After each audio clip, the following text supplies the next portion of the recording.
Now we are talking about situation when you have to move across the ice and what to do if the ice falls under you and you end up in the cold water.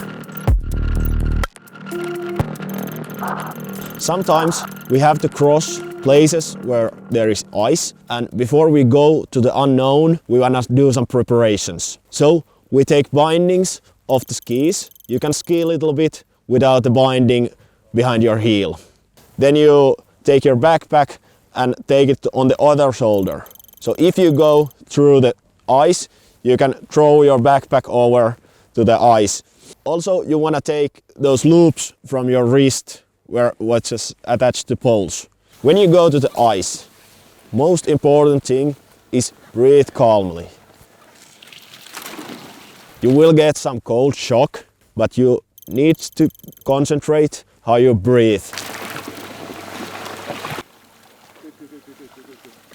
Because if you start to hyperventilate, you will panic and soon you are like gasping water in. When your stuff are out of the water, you come to the ledge where you fall to the water. So you come same place and climb up from there, because you know the track you have come will hold you because you've done that once. You use your poles to get grip from the ice, and then you crawl a couple meters off the hole in the ice and then go to the shore or some place where ice will definitely hold you. Then most important thing is get wet clothes off. So you have to be fast, take your wet clothes off and then start putting your warm clothes on.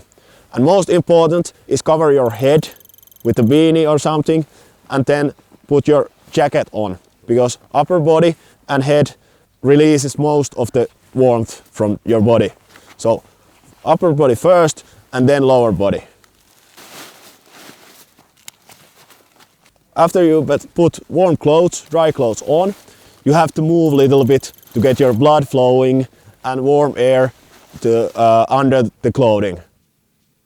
Of course, a useful skill to know if you live up here in the north, because that's something that happens every year to people, that they fell through the thin ice. So if you can do it in an environment like this, you learn the skills, and of course, as a soldier in here, you have to know how to do that. As you go into the water, you want to make sure to recognize your responses. There will be tensing up, there will be some small of a hyperventilation. Just recognize it. Just recognize it, try to calm your breath and deal with it. Preparation should be made. You should cut a hole in the ice, make sure there's no sharp objects or stones in the bottom of the lake that you might cut your feet or hit your head if you jump in. Don't jump in head first. And also don't do cold plunges without supervision. At least have a friend with you. Also consult your health professional before attempting these.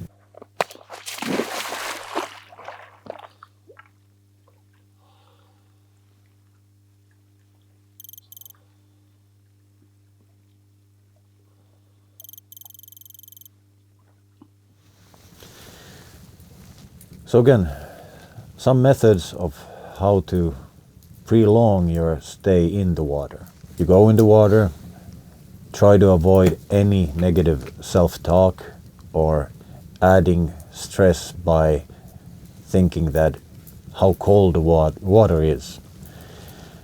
Try to breathe. One method is, for example, to breathe 4 seconds in, hold your breath for 4 seconds, and then calmly exhale for 4 seconds. And you repeat that process. Now, 3 times 4 is 12 seconds. You do that 5 times and you have a minute.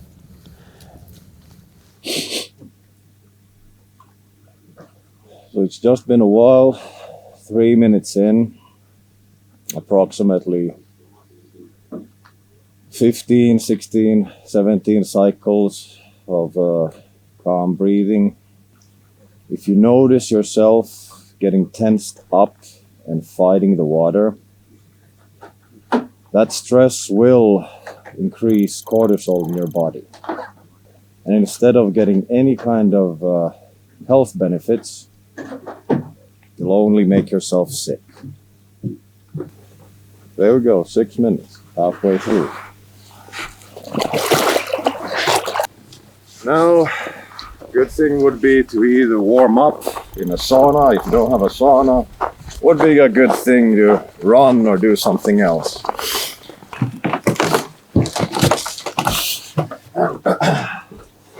Aim to accumulate 11 minutes per week of cold exposure. 11 minutes might feel like a lot, but the same way as marching 100 kilometers, you don't think about the 100 kilometers, but you cut it up into smaller segments.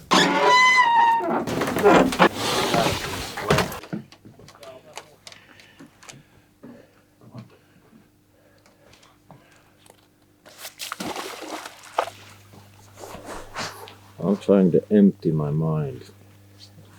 Trying to concentrate on my breathing.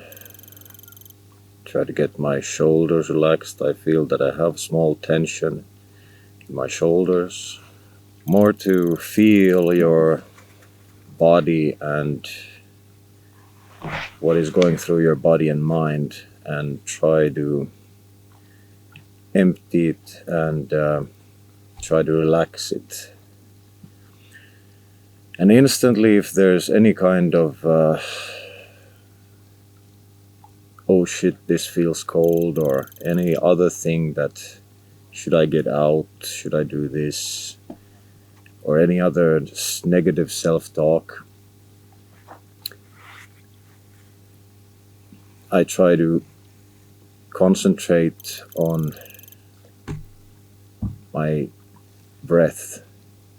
Like for example, now it's been the second rotation of cold exposure and it's 4:52, closing up on 5 minutes, and pretty much gonna be the end of my session in 11 minutes. I'm gonna soon head back into the sauna, warm up and start my day. Have a good one.